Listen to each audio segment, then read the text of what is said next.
Jadi banyak orang kemudian menyalahkan orang lain, padahal yang dia keliru adalah melakukan karmanya sebelumnya.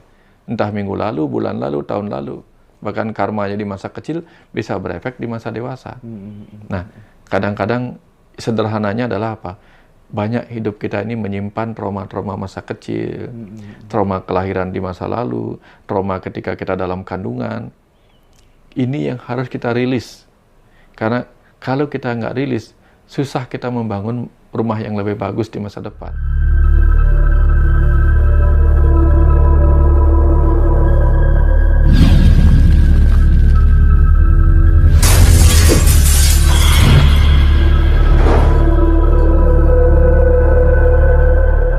Sehingga apa yang dia ucapkan mudah menjadi nyata. Ini yang disebut dengan si pahit lidah. Sering disebut dengan siapa namanya sidi ngucap, apa yang diucapkan menjadi nyata gitu. Sidi ngucap karena dia terkonek dengan kekuatan bawah sadarnya. Oke. Even itu kemudian doa yang buruk jadi kenyataan. Bisa menjadi nyata. Gitu bisa ya. menjadi nyata. Itu karena terkonek. Oke. Banyak orang mengalami ini kan. Yang Mas yang ini yang berpikir buruk gitu. Contoh, orang yang cemas kena psikosomatik. Itu contohnya. Ketika dia berpikir buruk, jangan-jangan nanti aku begini, jangan-jangan begini, jangan-jangan begini. Kejadian, maka tubuhnya memunculkan berbagai gejala seolah-olah dia sakit. Ini kalau koneknya nggak bagus, yang ditanam hal-hal buruk gitu. Tapi kalau kita menanam hal-hal baik terus-menerus, nanti gampang terjadi sinkronitas dengan orang lain. Kok kayaknya baru kemarin sih aku memikirkan Mas Hendra kapan ke Balinya, gitu misalnya kan.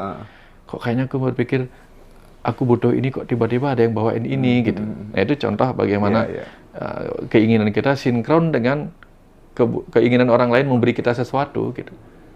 Kamu kok bawain aku pas aku lagi pingin. Ada yang begitu. Itu titik koordinatnya pas gitu ya. Gitu, ya.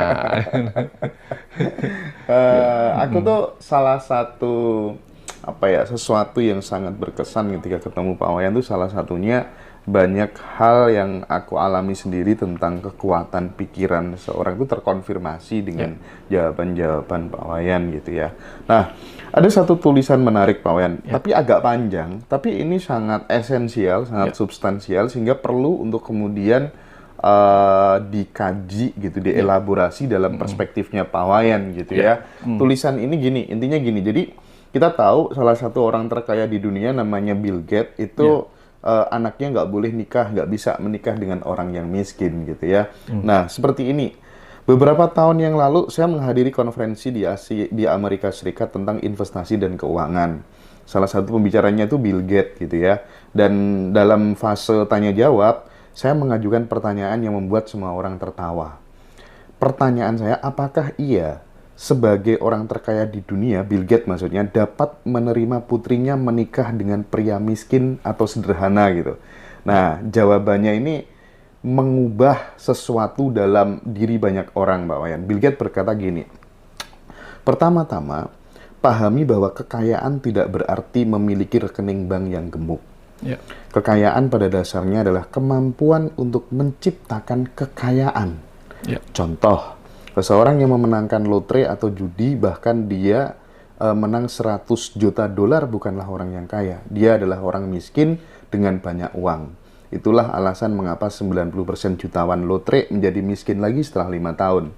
Anda juga memiliki orang kaya yang tidak punya uang, misalnya kebanyakan pengusaha gitu. Mereka sudah di jalan menuju kekayaan meskipun mereka tidak punya uang. Karena mereka sedang mengembangkan kecerdasan finansial mereka dan itu adalah kekayaan gitu. Bagaimana orang kaya dan orang miskin itu berbeda gitu. Sederhananya, yang kaya bisa mati untuk menjadi kaya, sedangkan yang miskin bisa membunuh untuk menjadi kaya. Jika Anda melihat seorang anak muda yang memutuskan untuk berlatih mempelajari hal-hal yang baru, yang berusaha meningkatkan dirinya terus-menerus, ketahuilah bahwa dia adalah orang kaya.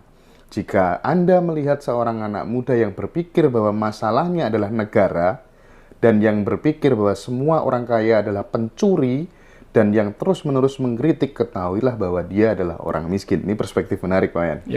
Orang kaya yakin bahwa mereka hanya membutuhkan informasi dan pelatihan untuk lepas landas, take off. Orang miskin berpikir bahwa orang lain harus memberi mereka uang untuk lepas landas.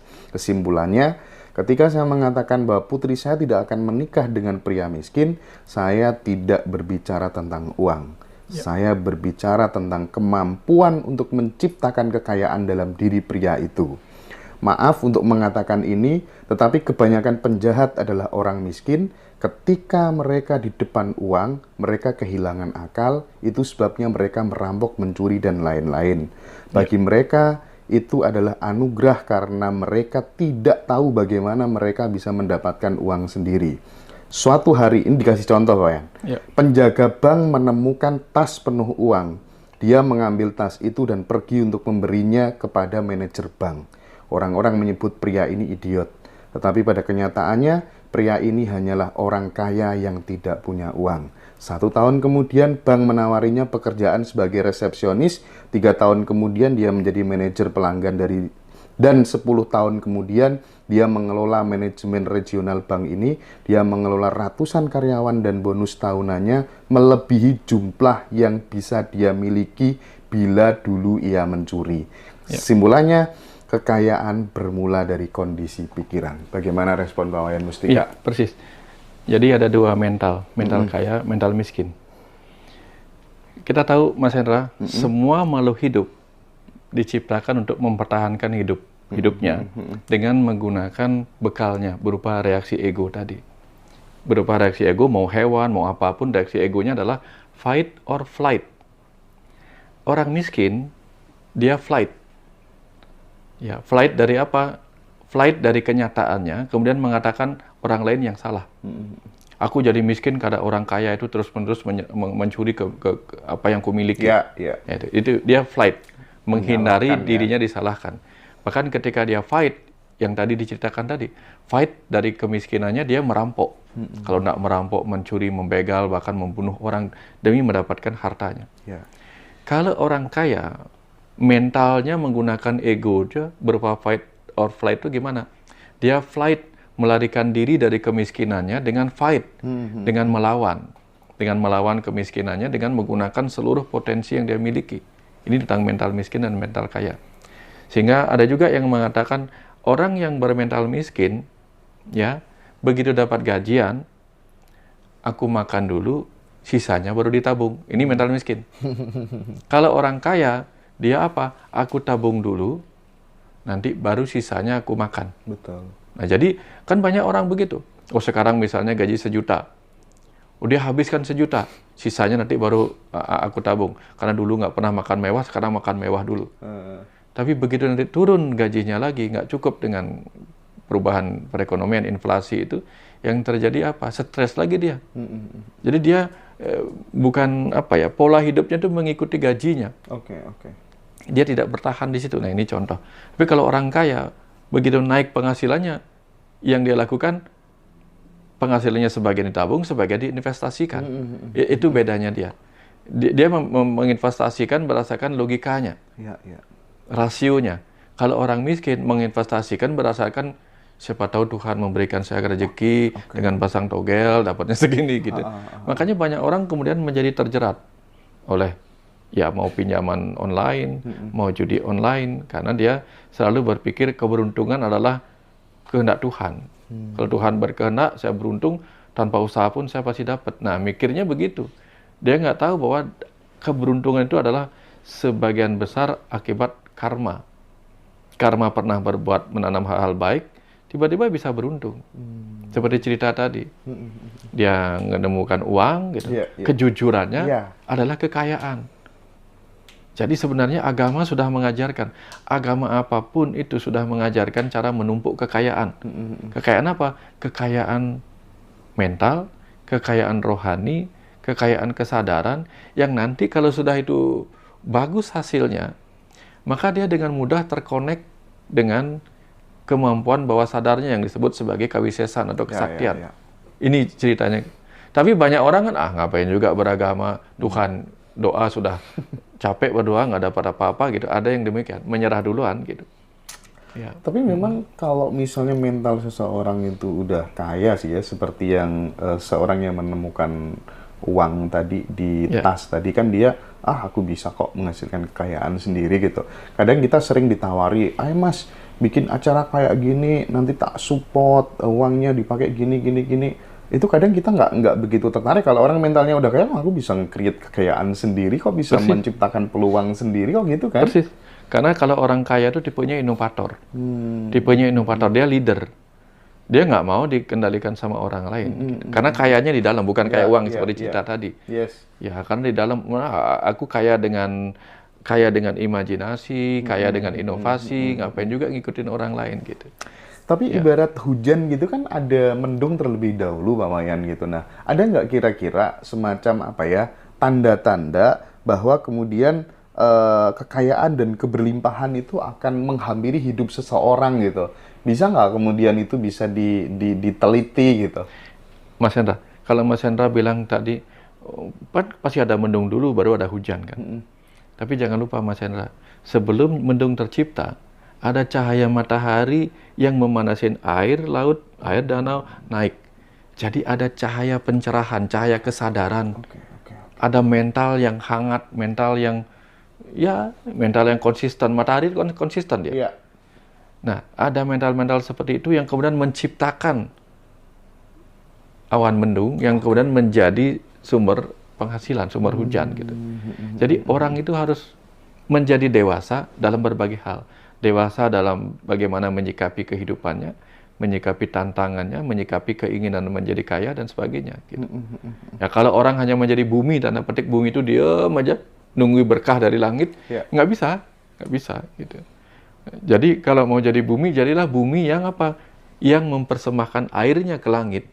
Nanti dia akan disirami juga pada akhirnya. Gitu. Oke. Nah, ini ada sesuatu yang menarik. Di acara kita nanti yang retreat nasional di Sentul itu sama Kang Abu Marlo tanggal 21-22 Desember. Ini mungkin perlu di breakdown sedikit-sedikit aja kisi-kisinya Pak Wayan.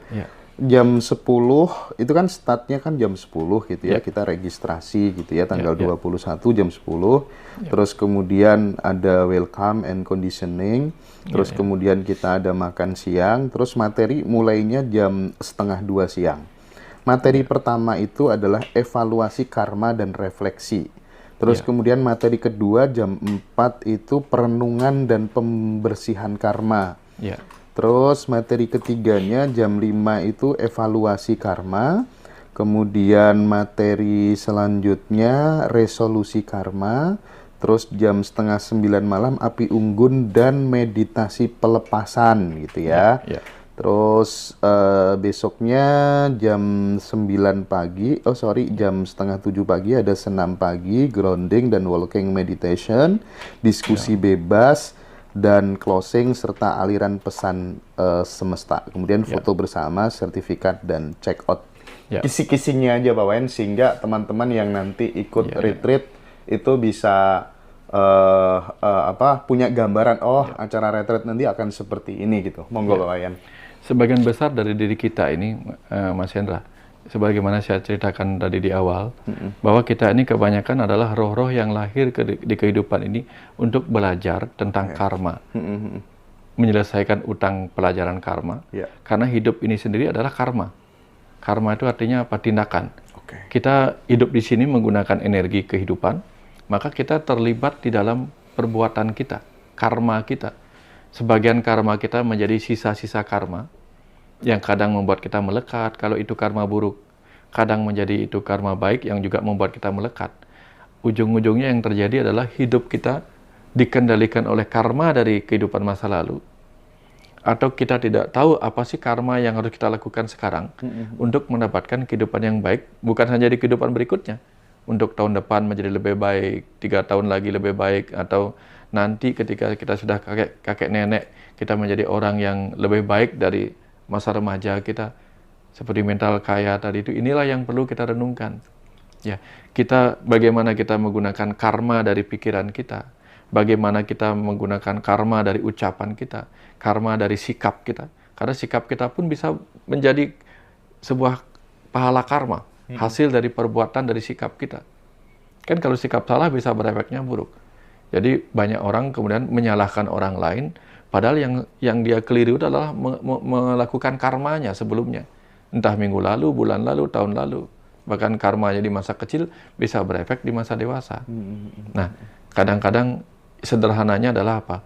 Banyak hidup kita ini menyimpan trauma-trauma masa kecil, trauma kelahiran di masa lalu, trauma ketika kita dalam kandungan. Ini yang harus kita rilis. Karena kalau kita nggak rilis, susah kita membangun rumah yang lebih bagus di masa depan. Contoh, kalau kita beli sebuah rumah puing-puing, ada lahan yang di dalamnya, di atasnya ada puing-puing rumah gitu. Terus kita ingin bangun rumah baru di situ. Kalau kita nggak bersihin rangkanya, kita cuma ngesup-ngesup gitu, susah tukangnya. Harus dibersihkan dulu. Nah, itulah yang disebut dengan pembersihan karma masa lalu kita. Sehingga dengan banyak hal yang bisa kita lakukan membersihkan itu, baru dengan mudah kita membangun takdir, nasib masa depan kita masih ada. Nah, kira-kira seperti itu sih. Jadi bagi sahabat-sahabat semua yang ingin melakukan pembersihan karma, nanti bersama Kang Abu, bersama Pak Wayan, silahkan ya, kalau ada keluangan waktu, ada waktu senggang, silahkan hadir di Sentul gitu ya, di Bogor. Itu tersedia 200 seat, masih ada 90 seat sampai sekarang, mulai dari sekarang sampai nanti tanggal 21 ya. Silakan teman-teman bisa hadir di sana untuk mengikuti resolusi akhir tahun gitu. Apa sih pentingnya Pak Wayan resolusi akhir tahun sehingga 2025 nanti akan seperti apa? Itu apa pentingnya gitu? Iya, kan tahun 2025 itu tahun baru. Bagaimana kita menyambut tahun baru kalau kita nggak membaharukan diri? Kita perlu membaharukan diri untuk menyambut tahun baru gitu. Ya, kadang kita baju baru, wajah baru, semuanya baru. Tapi kalau batinnya nggak baru, mentalnya nggak baru, stres kita menghadapi tahun yang baru dengan berbagai tantangan baru. Ya, kemudian hambatan-hambatan yang juga baru. Dan kita harus selalu siap beradaptasi dengan perubahan-perubahan. Gitu.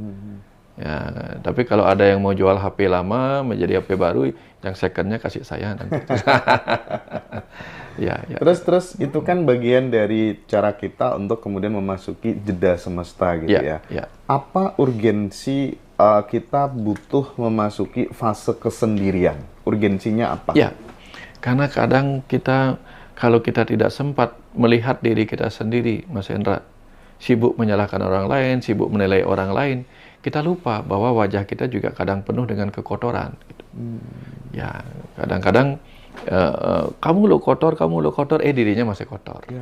Ya, ada orang masuk ke lantai ke dalam rumah, lantainya kok kotor sekali ya. Dia nggak tahu bahwa di jejak kakinya banyak kotoran. Nah, ini perlunya kita jeda sejenak untuk introspeksi diri, namanya juga introspeksi. Jadi kita melakukan speksi ke dalam diri kita. Introspection. Jadi kita melakukan sesuatu atau penggalian ke dalam diri kita. Apa sih yang salah? Ya, Mas Hendra pernah ngelihat orang mau nanam padi nggak? Kemudian dia akan sebelum membajak sawah kan dia bersihin dulu bekas-bekas yang dulu supaya bisa nanam padi yang baru. Nggak terganggu dengan rumput liar, nggak terganggu dengan bekas-bekas tanaman yang dulunya gitu.